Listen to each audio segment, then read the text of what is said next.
I came to Bright Falls with my wife, Alice. Thank you for coming here with me. I thought maybe you could write here. I don't want to hear it! God damn it, Alice! Now, she's missing. Alice? Alice? I woke up behind the wheel of a crashed car. I'm missing a week. I was attacked by shadowy men straight from a nightmare. The sheriff took me to the lake Alice and I had stayed at, but the cabin had disappeared.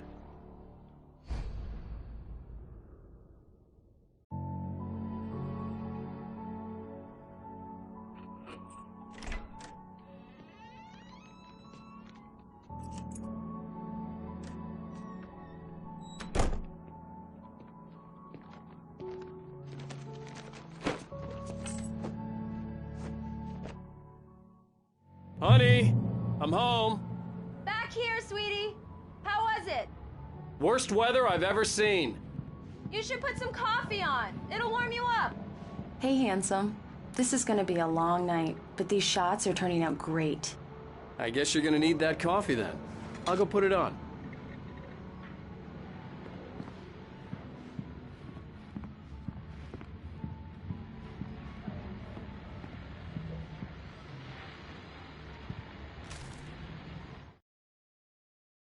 It's true what they say about the fall and the sudden stop at the end. I'd lain here in the snow while the lurid chain of scenes that had led me here kept playing in my head. A rerun of my own private snuff movie. A memory of my corpse. Alone at my own wake. Thinking in metaphors again. The femme fatale was gone. Only a sour taste remained of the kiss that killed me. This was a late goodbye. 13 years after I'd gotten my revenge, it had finally caught up with me. It had been a long time to bear the pain. My blood painted the snow red. A gruesome slushy dissolved all the scattered painkillers and leisurely dripped down to the sewer, mingling with the bile of the city, becoming one with it. I can see them now. My wife and my baby. Honey, I'm home.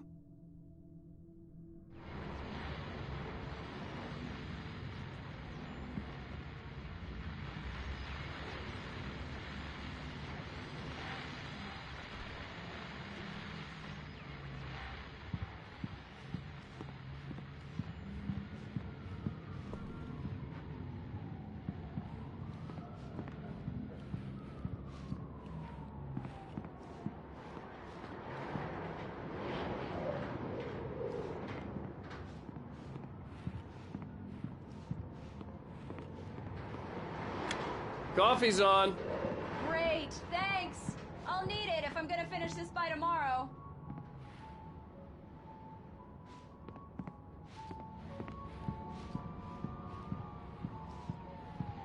Oh, hey, I just finished those cover mock-ups. They're on your desk. Tell me what you think. No kidding. I didn't think you'd get them done this quickly. On occasion, I can perform all sorts of miracles, my dear. Oh, really? These look really good. Oh, sure, until Barry gets his hands on them. Which, by the way, will happen over my dead body. The last time was the last time. Oh, and speaking of Barry, he called. Alan? Alan, please check the fuse box. I'm right here. I'm on it, honey. Please hurry. I'm right here, baby. I'm fine, I'm fine. Just Honey, get the lights it's a back power on outage. now, I've got please. the flashlight. Okay, hi. You okay? I'm sorry. It just really spooked me. Don't worry. We'll just break out the candles. I know it's stupid, but it's just... Especially when I'm not prepared for it, you know? It gets to me. I love you. Tell me a story, writer. Okay. I used to have these nightmares when I was a kid. The dark really spooked me, too. When it got really bad, my mom gave me this old light switch. She called it the clicker. The clicker, huh? Yeah. If I ever got scared of the dark, I could just flip the switch and a magic light would scare the monsters away. Oh, sure. Here it is. Alan. Maybe it'll help you too. Yeah, nice story, writer boy. You made that up right now, didn't you? No. Seriously. I love you, even if you are a liar. Thanks for this.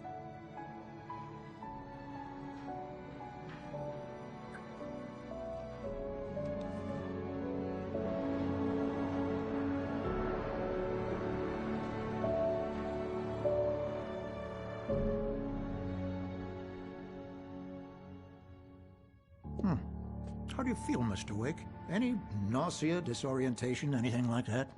Mr. Wake, how are you feeling? I'm okay. My head's fine. I had to lie about my headache and memory loss. He'd send me to a hospital for tests. I couldn't leave without Alice. Very well.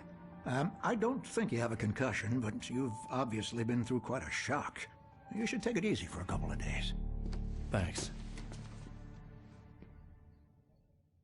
Well then, Mr. Wake, we're done here.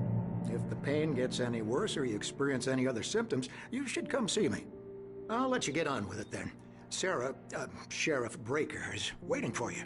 She's very good at her job. I'm sure she can locate your wife in no time. Doc Nelson was the image of a small-town doctor.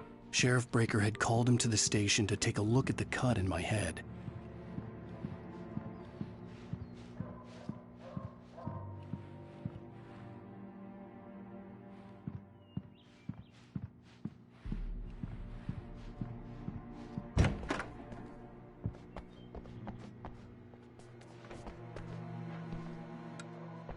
Thank you for testing the lights, Miss Weaver. Everything seems to be fine. I don't have the luxury of being complacent, Deputy Grant. The bulbs will need changing soon. You can't change them in the dark. I'll be sure to take care of it, Miss Weaver. Have a nice day now. Very good. I'll come back later on to remind you, just in case. Mr. Wake, the sheriff is waiting for you in her office down the corridor. That was Cynthia Weaver. I guess you can call her the town eccentric. She used to be the editor of the local newspaper, but she's focused on, other things these days. She'd fit right in where I come from. As you can see, she's a little obsessed with maintaining the light bulbs of the whole town, refuses to step on shadows, things like that. Back in her day, she wrote about all sorts of weird things in the paper. Bright Falls has a colorful history. Of course, what small town hasn't?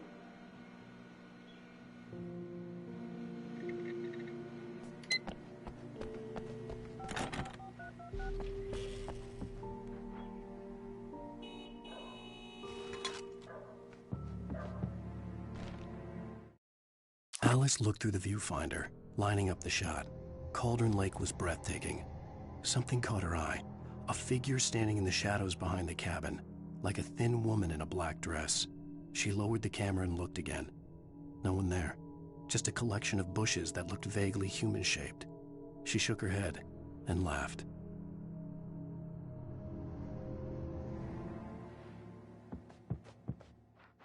Yeah, it's Mulligan here. I'm at Stucky's gas station with Thornton. There's no sign of him. Over. Wait. Yeah, this is Thornton. Look, we've located the parade float. It's here. That's some good news, right? Stucky was supposed to be driving it at the rehearsals today. Over. Oh, give me that. Mulligan here. Looks like someone really thrashed the garage. Over. Okay, roger that, guys. Keep looking for Stucky. Jane's out.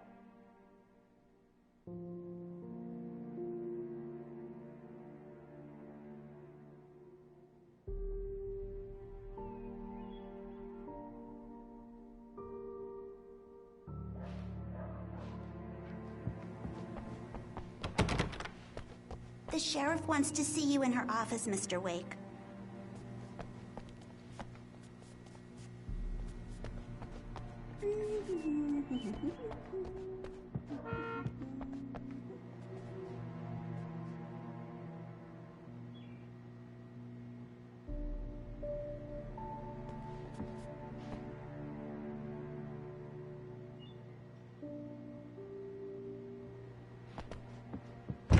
Come in, Mr. Wake. Your phone's on the desk. The battery was dead. It's charged now.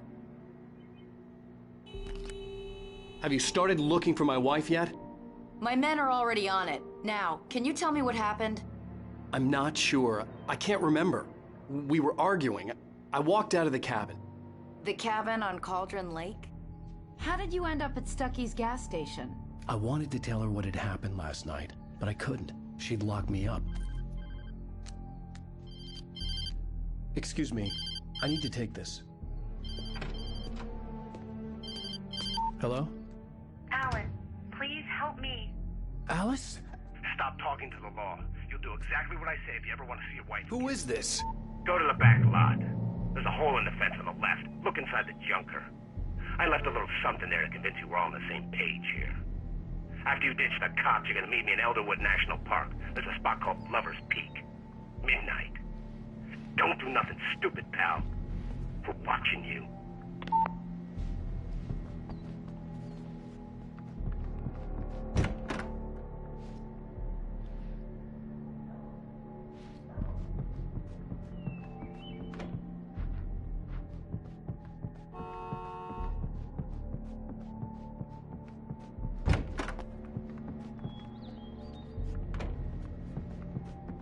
Mr. Wake, can I help you with anything? I need to get some air. The sheriff said I could go out back. Of course, Mr. Wake. You can get there through the cell corridor. Just don't mind Walter in there. He's one of our regulars. Hey, mister! Hey, can you turn the lights on? The deputies, they don't understand. They won't listen to me. I need it to be bright in here. Thank you, man, thank you. Hey, you're all right. You're a good guy. Don't let anybody tell you different. You know, I shouldn't even be in here. The cops, they got it all wrong. See, sure, I beat him up, but I wasn't drunk. I mean, I wasn't drunk at the time. I only got drunk afterward. Okay, listen, you gotta listen carefully now. Here's the kicker. That wasn't Danny. No, sir. It only looked like him. You wanna know who it really was? I'll tell you who it really was. It was a goddamn space alien! I know it sounds like something that a drunk would say, but believe me, I wasn't drunk then.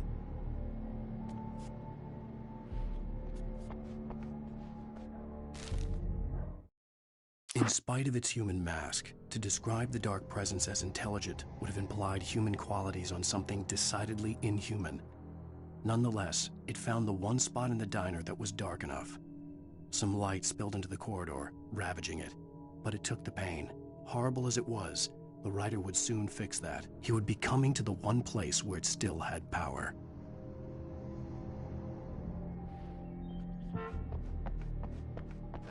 The early morning light hurt my eyes and made my head ache.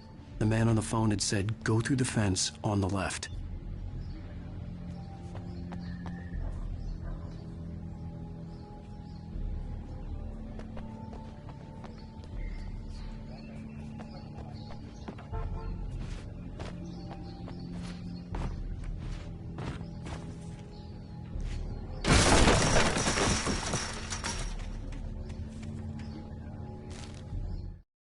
The kidnapper fired his gun one last time, and the shadow vanished into the darkness it had come from. See? Nothing to it, Wake. The thought of Alice in his hands was revolting. We stood on the wooden platform of Lover's Peak, the waterfall on the mountain behind us, the lights of the radio mast blinking red in the heights above. I fought with the urge to take a swing, force myself to speak. Let's cut the act now. Where's my wife?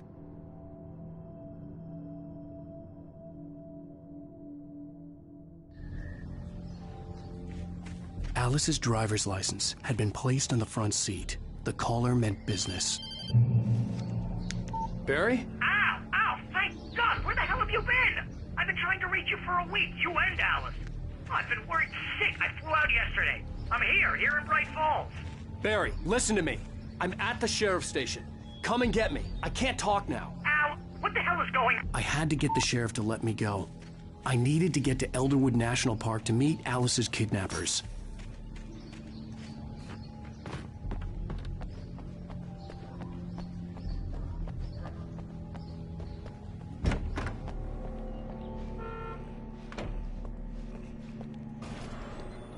writer is a light that reveals the world of his story from darkness, shapes it from nothingness. The way a sculptor carves a statue from a block of granite. If I stop, the world I'm making dies. Darkness will reclaim it. It's a long, hard journey into the dark. Alice's life is at stake, but I can't think about that, or I'll lose it. The dread lingers at the edge of perception. I'll push on. Anything is possible here. I'll write the story. I'll save her.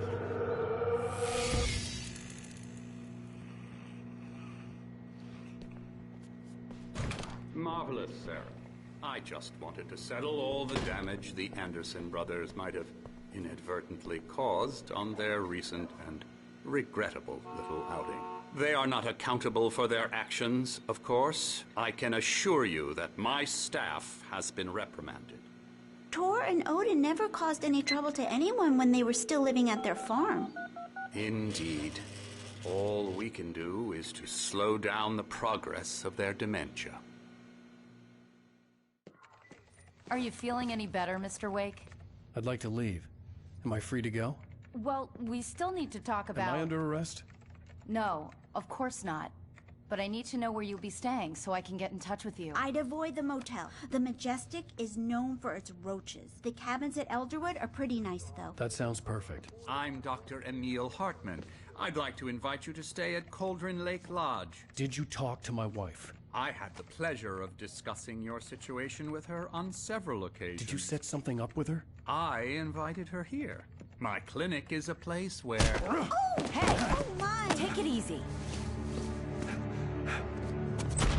Hey, nobody move! Get your hands off of my client! Who are you? I'm Barry Wheeler, his agent. If you have business with Mr. Wake, you talk to me. You yokels won't know what hit you once I sick my lawyers on your asses. No harm done, Sarah. I'm all right. I don't want to press charges. Mr. Wake, my offer still stands. Get me out of here. What the hell was that about, Al? We don't need a replay of that thing with the paparazzi. I thought they were gonna lock you up. I had to talk to someone. I told Barry everything. He thought I was certifiable, but when he heard about the manuscript, I had him. The fact that I'd written something, even if I couldn't remember it, was enough for him. He smelled money. And he believed that Alice had been kidnapped. Anything beyond that was another story. I had a midnight appointment with the kidnapper in a place called Lover's Peak, somewhere in Elderwood National Park. The plan was to rent a cabin. I don't like it, Al. I don't like any of it. It's not good. In fact, it's the absolute opposite of good. Mr. Wake! Barry, you found him! Hi, Rose. Oh, wow. I was just thinking about you, too. Great. I was just bringing Rusty some coffee. He's on the balcony, looking after Max. Poor thing. I really need to go. Great to see you again, Mr. Wake. Later! Who's Max?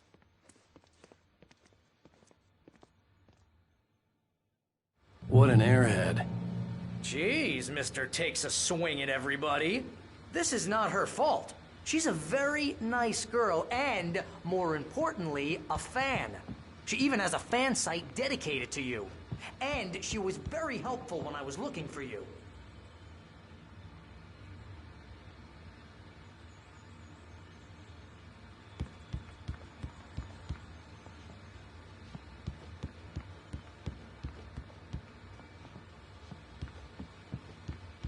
Seriously, Al, what you were saying in the car, just listen to yourself. What, you shot a guy and his body just disappeared? When was the last time you slept? What, are you high? Have you been drinking? No! Look, Barry, I'm missing a week, and someone's got Alice. Do you and everything's understand just... what it sounds like when you say stuff like that? Don't get me wrong. Good story. Wait here. Could be a bestseller. Easy there, boy. I'm almost done. Hey, Rusty, right? You rent cabins. Oh, Mr. Wake. I'd shake your hand, but mine are kind of full here. Actually, I'm sorry about this. Would you mind grabbing the registration form from the desk? It's just across from Bucktooth Charlie. Okay, sure. What happened? Crazy poachers. Max here got his foot caught in a trap. They're illegal to use here. Hell, you're not supposed to hunt within the park at all. But that doesn't stop some lowlifes. Well, at least Max is gonna be okay. You got lucky. Max is still groggy from the shot I gave him, and I'd rather not leave him alone just yet. The form's on the desk across from the mammoth skeleton.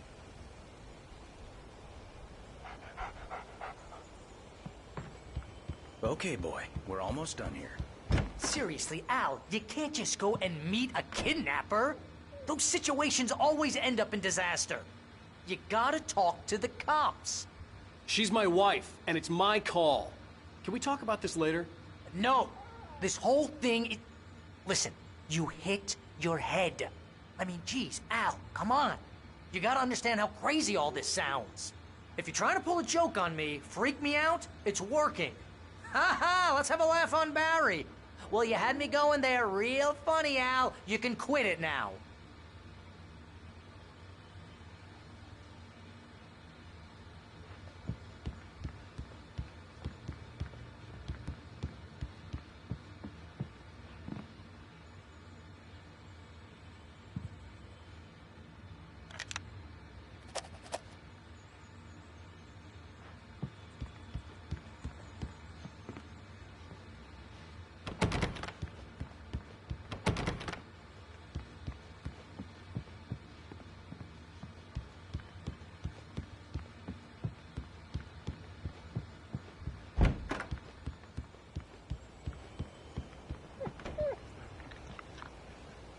I think this is the form you wanted.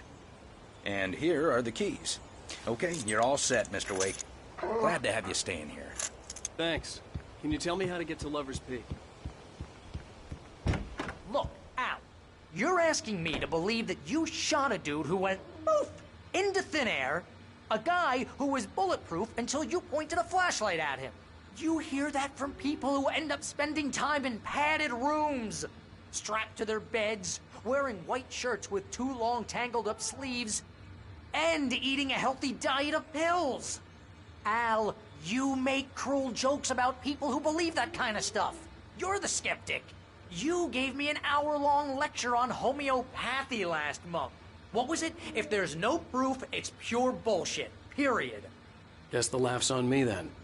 Al, come on! I mean, okay. Okay, maybe something weird happened to you, okay? Well, thanks for the heartfelt vote of confidence. All I'm saying is you gotta throw me a bone here, bestseller.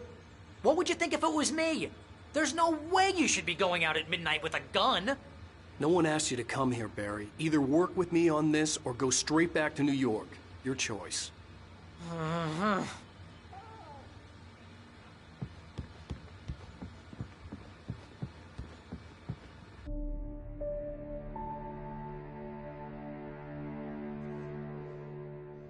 That's just crazy talk, Al. Al? Al? We should go to the sheriff or call the FBI. Damn it, Barry, they'll kill her! This is not a goddamn debate, Barry. I'm going to Lover's Peak. He said to come alone. Okay then. I understand. You're my best friend, and I'm worried that you're not right in the head. Tell me what to do to help, and I'll do it. You stay here, and if I'm not back by morning, call the cavalry.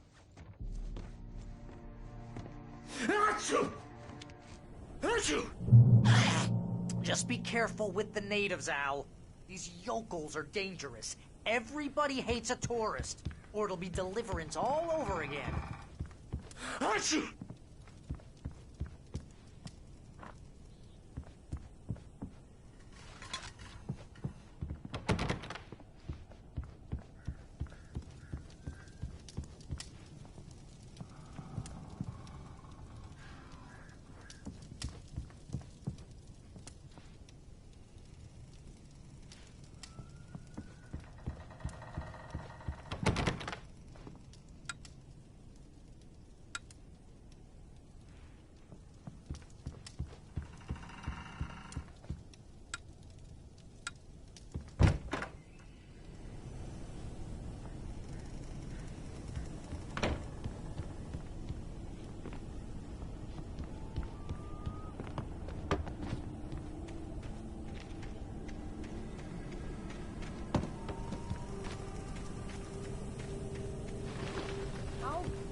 on the fourth.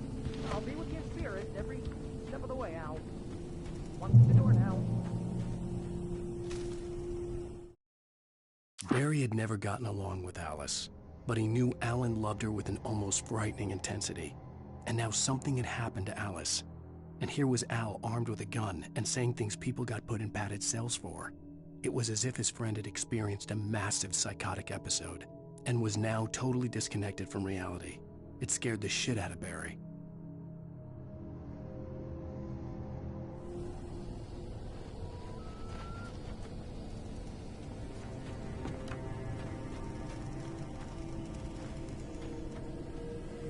Barry had the keys to the car he rented. Wasn't a long walk to the visitor center, and it wouldn't be any use to me in the forest. I knew I should have gone to the cops. This wasn't the smartest thing I'd ever done, but I was still angry with Barry for trying to talk me out of it. These people had called me right in the sheriff's station. The cops wouldn't scare them, and they had Alice.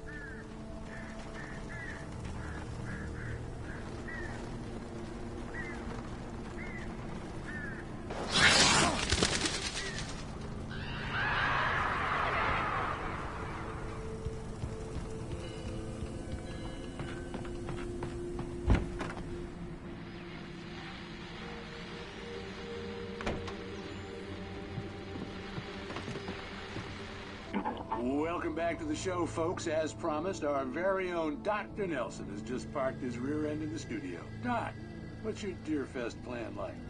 My plan? You make it sound a lot more organized than I ever seem to manage.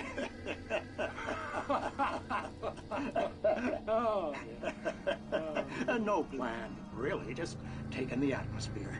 I'm getting a little too rickety to do much more than that, you know. Oh, tell me about it. No sack race for us older gentlemen, huh? Yes, exactly, Pat. But I'm going to check out the parade, of course. And I'll be one of the pie contest judges, too. Well, that takes a different kind of constitution. Oh, yeah. It's my kind of exercise. Now, Doc, seriously, you're in pretty good shape, though. You're the outdoors type. I know for a fact you're an avid fisherman. That's right. Matter of fact, just caught a heck of a largemouth bass early this morning. But you're not taking part in the fishing contest? No, not this year. See, Pat, I'm just not that competitive anymore. Now I just like to take my time and enjoy the peace of it.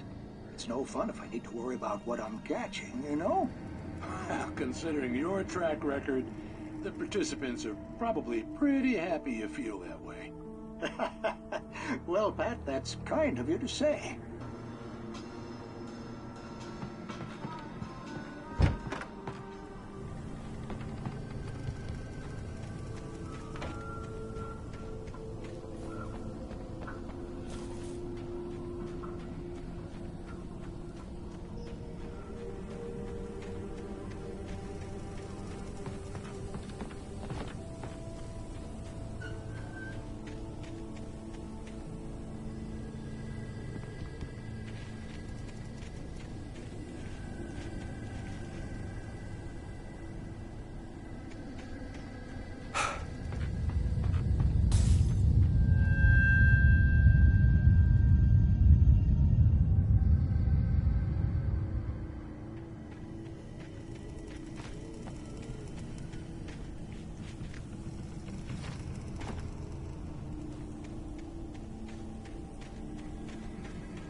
Crime and punishment.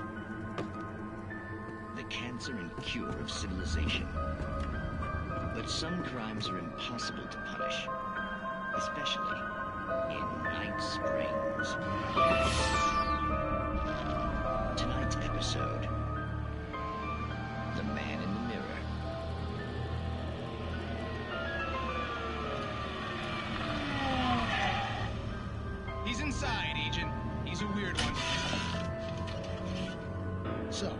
You're confessing to killing that guy, huh? Why? And it's coming? Yeah, but why would you do that? I mean, you're a nice guy. Normal. Took a kid to a soccer game. So how come at the game, you pick a guy and, quoting from the arresting officer's report here, assault the victim's head area repeatedly with the weapon of choice being a pair of bare fists? Wow, that sentence really throws, huh? Maybe you're not the literary type. Okay, so you mess him up. But why? Who was that guy? We couldn't ID him. Why would a guy like you do him like that? I didn't like his face? Well, you must have hated it, because you really went to town there. I mean, there's no way to tell what he looked like. No ID on him either. That must be difficult. But then we ran the fingerprints. Got a match. Your prints. Identical. Huh, how about that? Your son said you were wearing a white shirt when you took him to the game. The white shirt is on the dead guy. It's plenty red now. You won't get away with this. Do you really think that's in any way relevant to me? I had plenty of time to talk to my boy before the cops arrived, you know? He won't stop screaming, am I right? You think he's ever gonna be okay? I left my mark. Believe me. You bastard. What? You gonna shoot me? What's the point? I'm going to prison. You got me. I don't understand any of this. And you never will. Don't worry. Maybe you'll see me again, Agent. Maybe in the mirror.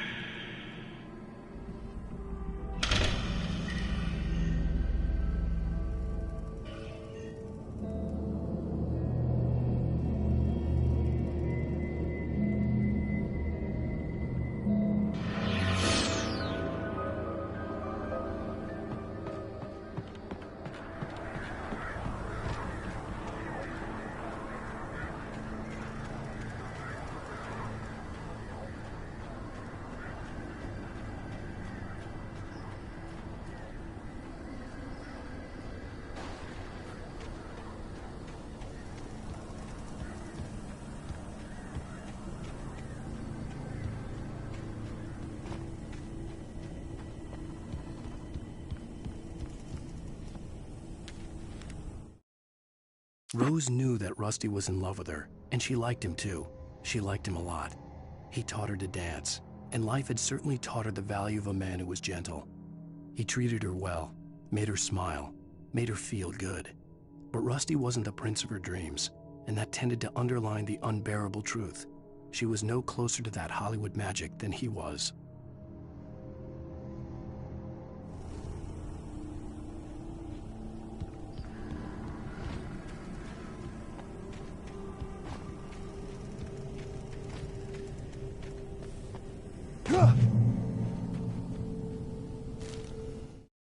The air in the visitor center was heavy with an awful smell, as if some rotten drowned thing had crawled up from its grave. Rusty kept coughing blood. My eyes were drawn to the twisted shape of his broken leg. The attack had been vicious. Max whined in his cage. Rusty's eyes were wild with fear and terror. He gasped. "Mr. Wake, it happened just the way it was on that page."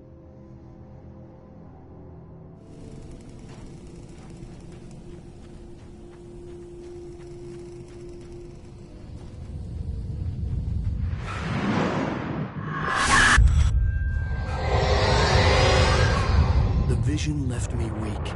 This was no head injury. Rusty. Damn. Rusty, hang on! I'm coming! Please, help me!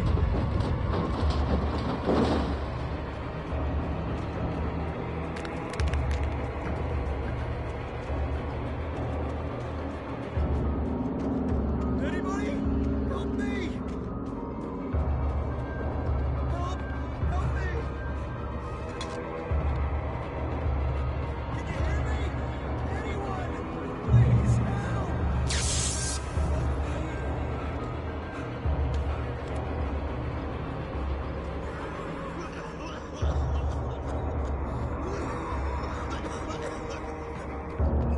Hello? Help me! Somebody. Mr. Wake? Oh, hell. It happened just the way it was on that page. I found. Came true. It knew. So dark. It'll come back for me. You must... The lights. In the office. I have the key. Okay, Rusty. Hang on. I'll be right back. Whatever did this couldn't be far. Rusty had found a page from the manuscript. It would help me understand what had happened. Shh. Good boy.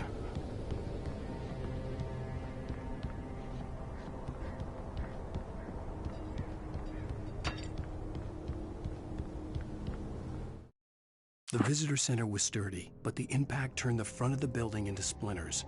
Rusty was thrown across the lobby like a rag doll and hit the far wall hard. It didn't hurt until he tried to move and saw his leg bend the wrong way, felt the broken rib stabbing him on the inside. Rusty howled in pain and fear, suddenly afraid to die alone.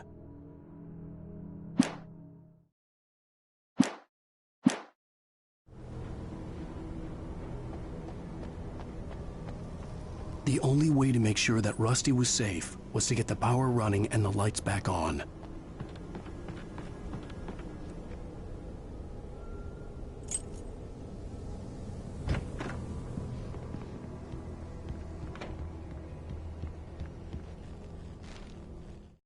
At the last instant, I changed direction and threw myself down.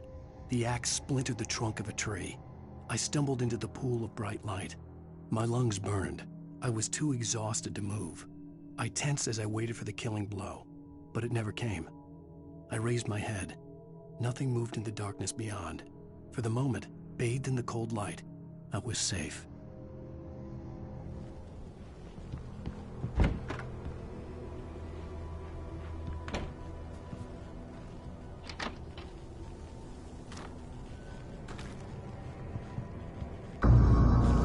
I was too late. Someone had destroyed the circuit breaker. There was no way to get the lights back on.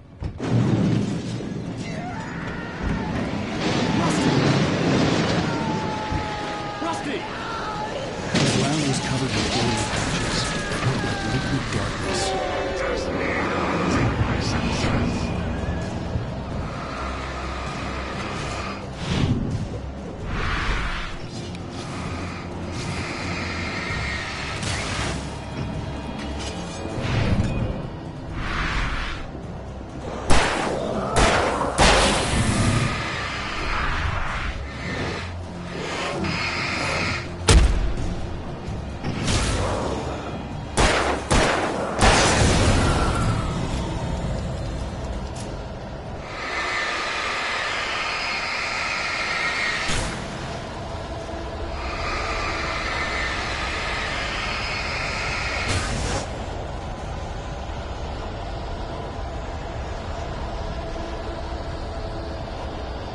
Something had torn a mammoth-sized hole in the wall.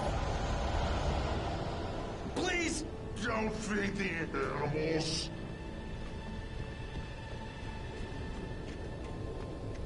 Fishing is only permitted for those visitors who purchase a license.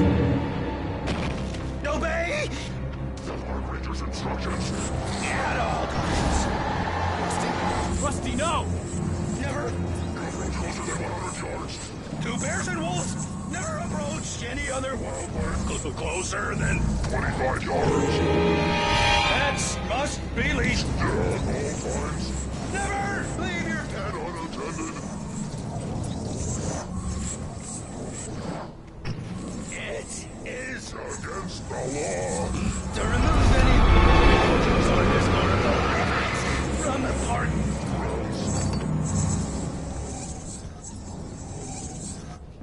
This includes even rocks you may along the river, or even simple berries.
Forget about it, Barry. It's just me going crazy. Oh, jeez. Oh, jeez. You're not crazy. I wish you were crazy, but you're not crazy. Al, be careful. Stay in the cabin. Don't open the door for anyone. I mean it.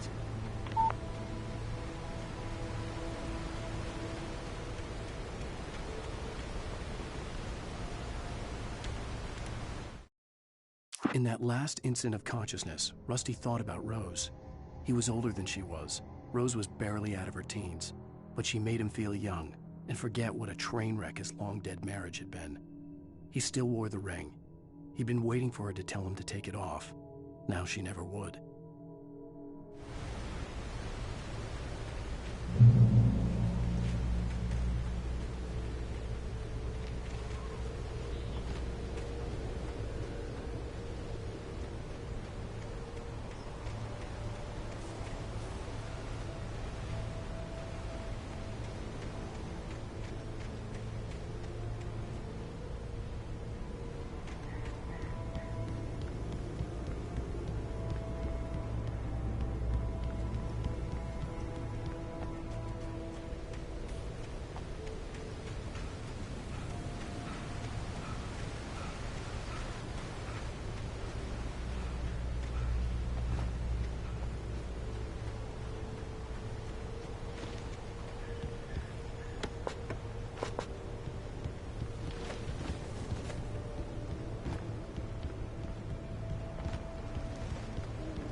Lover's Peak was at the far end of the nature trail.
Nobody in Bright Falls seemed to know where Al was, but Rose, the waitress at the diner, had seen him. From what Barry could tell, Al pretty much fell off the face of the earth when he left the diner. Rose was just the kind of fan that Al hated, but she really tried to help. She was smart too, knew a lot about what was going on in the town, knew a lot about Al, even knew who Barry was. Barry liked her. That was no big surprise. When it came to women, Barry and Al rarely saw eye to eye.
I turned the corner, afraid of what the flashlight's beam might reveal.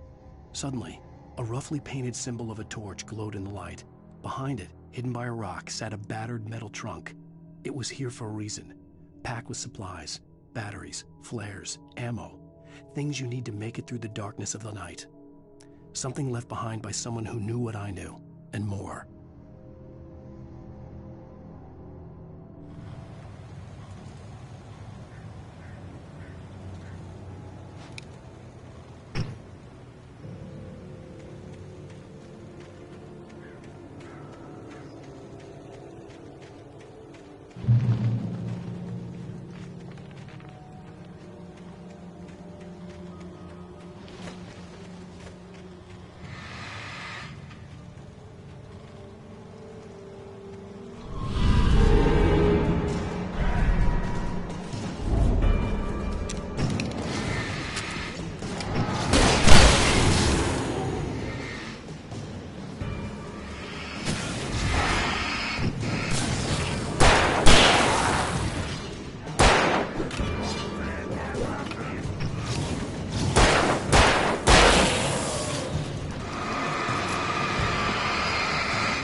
Agent Nightingale didn't want to be in Bright Falls.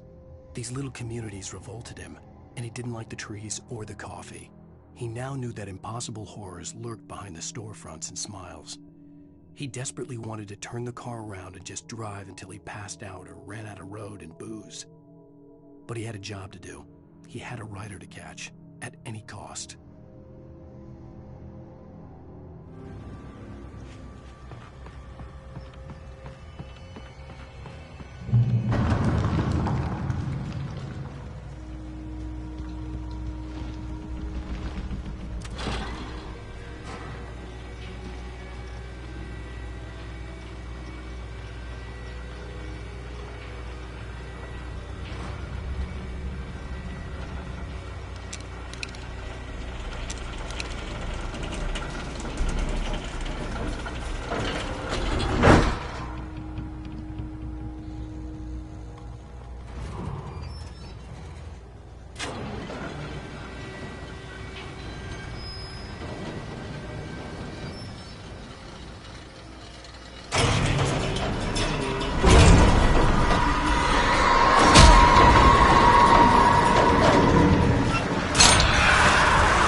We gotta get moving. More of them coming.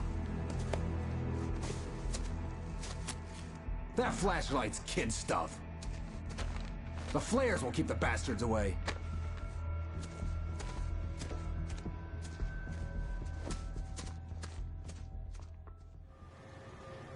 You can see them too?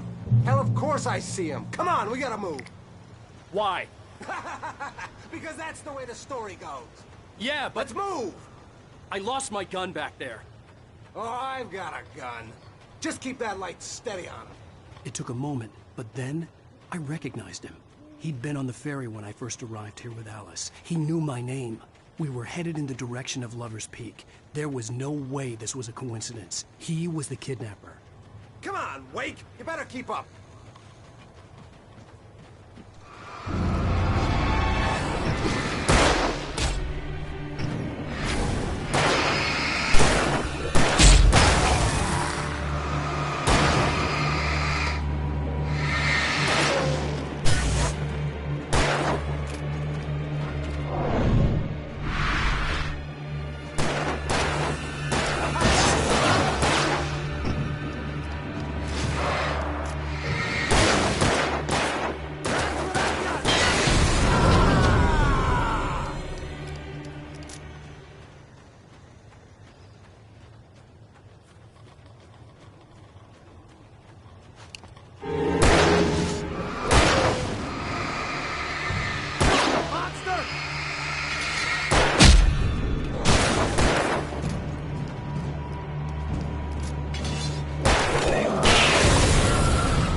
Stairs, Wake. Use the flares from the emergency box to hold them off while I get these boards off. Give me the gun. Yeah, no can do.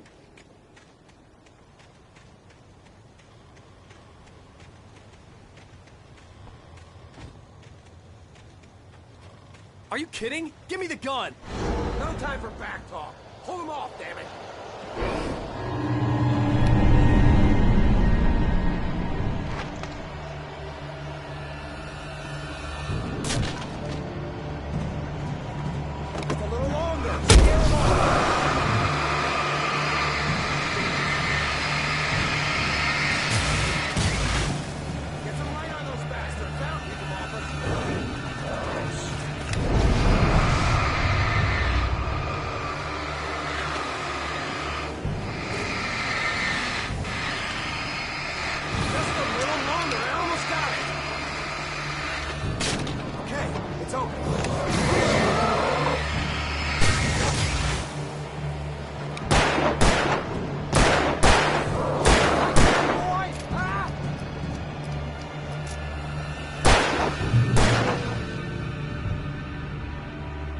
Oh, you feeling better now, Wake?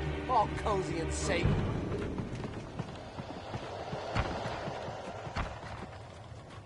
Better get ready. They'll be on us soon.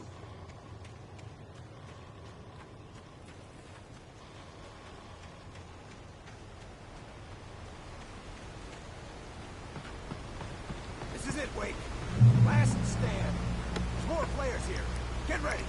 We fight them as long as they keep coming. Give me the goddamn gun! They're coming! That's not how this goes. Get with the program, Wake.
Let's cut the act now. Where's my wife? I knew you were gonna say that. I read it all before. You're a hell of a writer. Congratulations. You're gonna bring about something glorious and terrible once we get you some proper editorial control. What the hell are you talking about? Where's Alice? I want the entire manuscript, or she's gonna suffer bad. You touch her and I'll...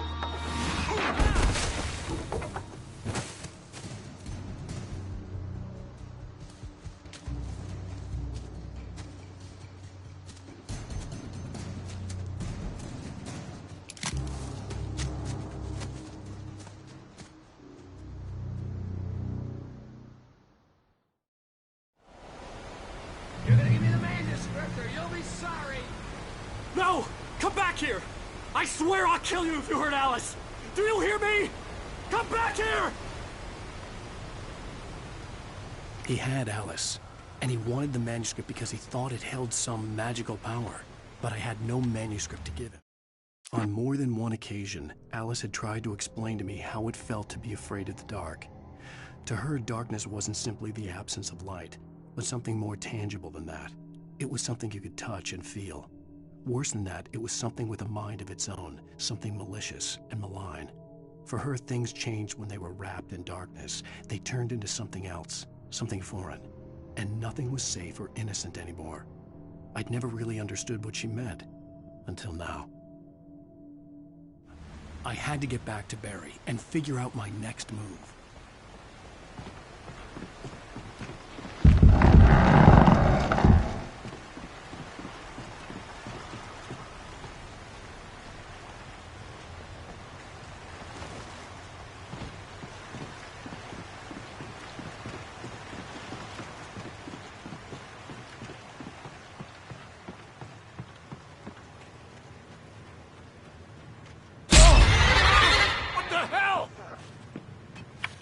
Rusty had warned me about these times. It hurt like hell. I was stuck.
The night had been one desperate situation after another.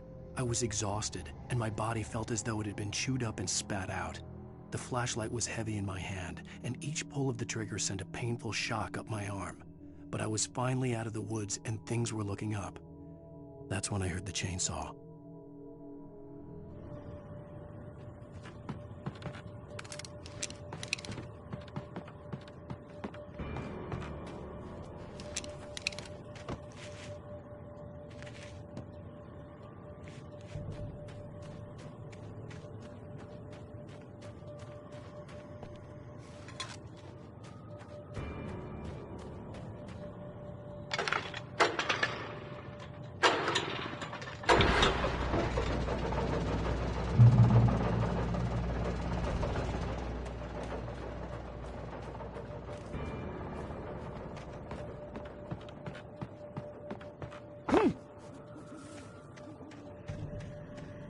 I had heard the plane fall.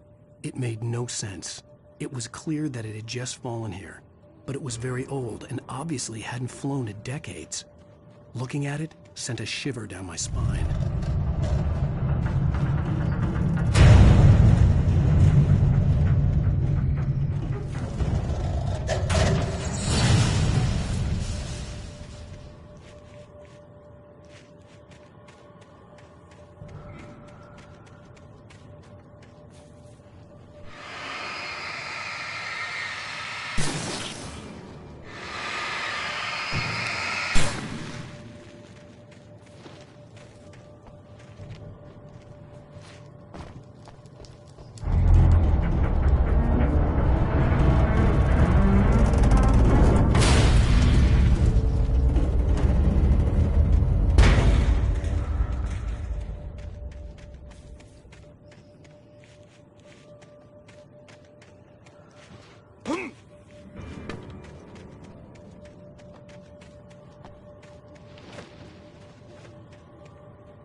The logging site was a mess.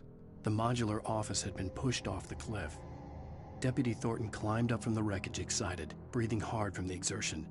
Nobody there. It's weird. Don't you think that's weird? Bored, Mulligan let out a mighty snort. Hell, it's always weird, Thornton. Just a question of sorting out what kind of weird it is this time around.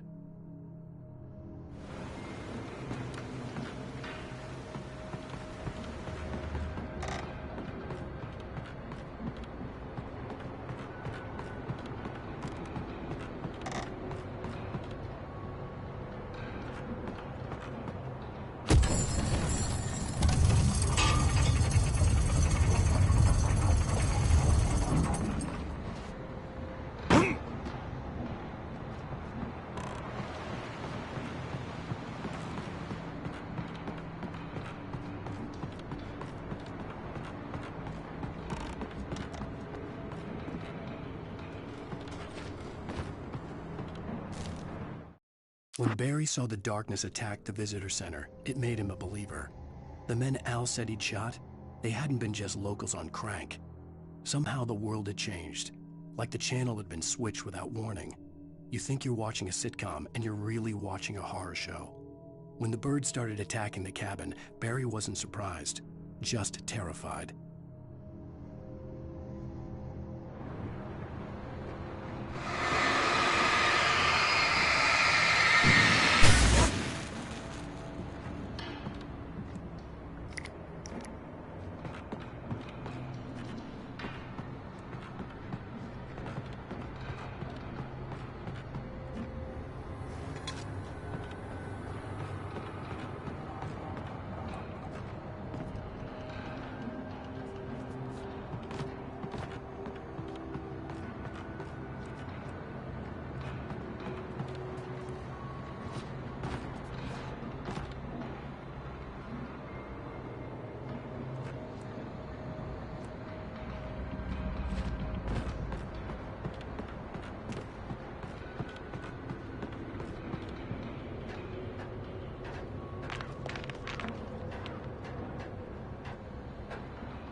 occupation.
Barry?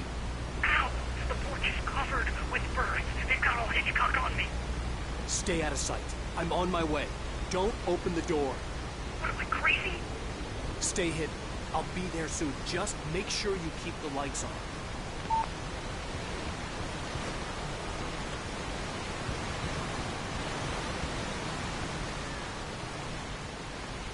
I still had to reach Barry at the cabin, but at least I was out of the woods.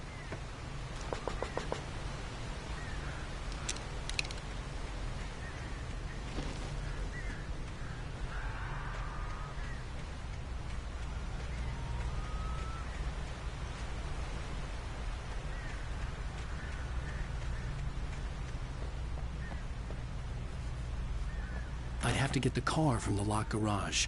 It would get me back to Barry faster, and the headlights were a welcome bonus.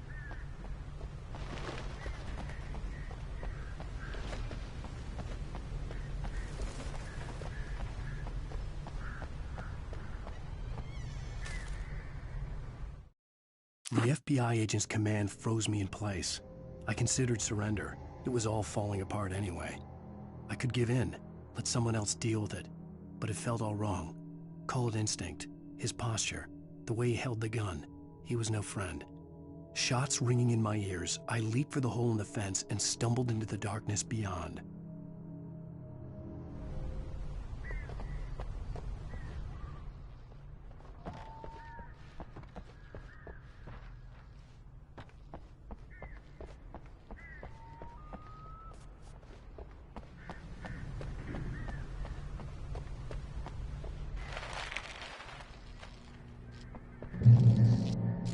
I had to find the key to the garage. A story is not a machine that does what you tell it. A story is a beast with a life of its own. You can create it, shape it, but as the story grows, it starts wanting things of its own. Change one thing and you set off a chain reaction of events that spreads through the whole thing. The characters have to be true to themselves. The events need to follow a logic that fits the story. A single flaw and the magic is gone. The story dies. Alice dies.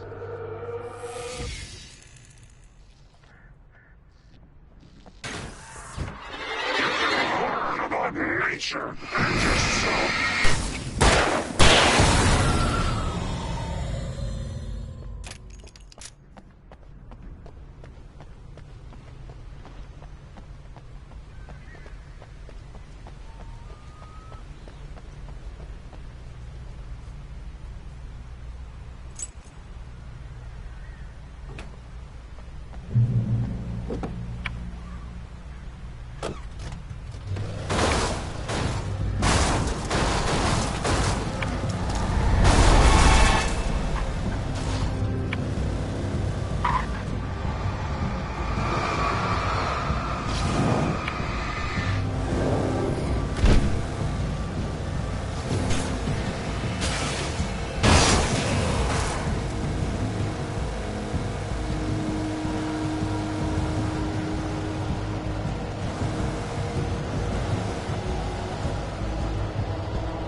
The flare gun was probably the best weapon I could imagine against the dark things I was facing.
It was the kidnapper. You son of a bitch! Where's my wife? Enough horseplay, Wake. You deliver the manuscript, and you can have your woman back. Simple as that. I don't... Listen. I'm gonna need time to finish it. I still need to write the ending. I need a week. It's not done? I need a week. 2 days. The old Bright Falls coal mine is nearby. You can find it easy, city boy. The main building, there at noon. You bring the manuscript, you'll get your wife. If not, well, get me? Yes, I get you.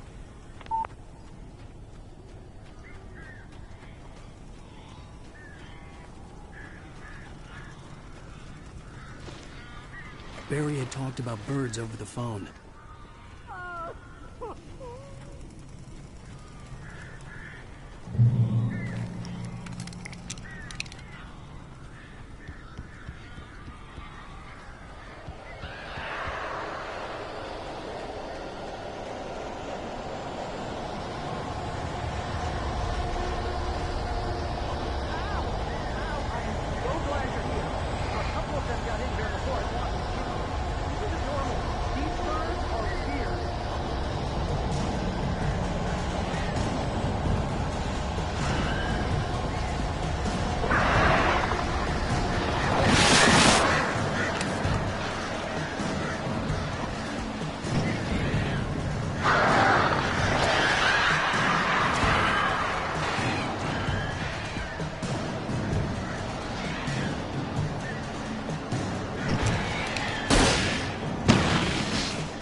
They're gone!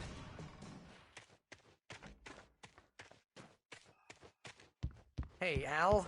I'm sorry for thinking you were having a psychotic episode, man. I sent Barry to the town to ask around about a man fitting the kidnapper's description. He'd go through the archives of the local paper. Perhaps he could learn something. Anything about the island and the cabin that had disappeared. The man wanted a manuscript. I had to try to write him one to get Alice back.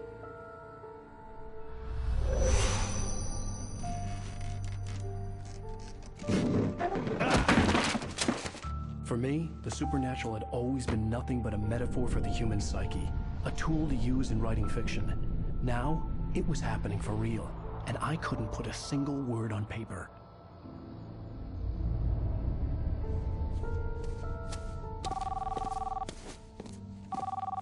Barry Wheeler speaking. This is Rose. Rose? I found Mr. Wake's pages. Oh, you sweet, brilliant girl. Could you and Mr. Wake come get them? I live in the trailer park outside the town. We'll be there in less than an hour. Bye now. See you soon.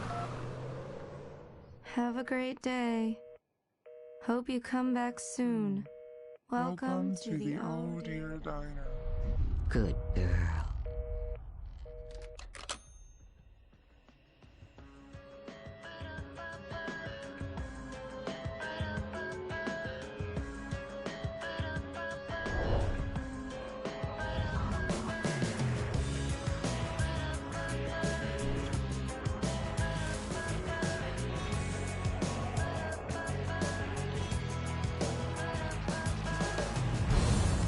Come here. Pretty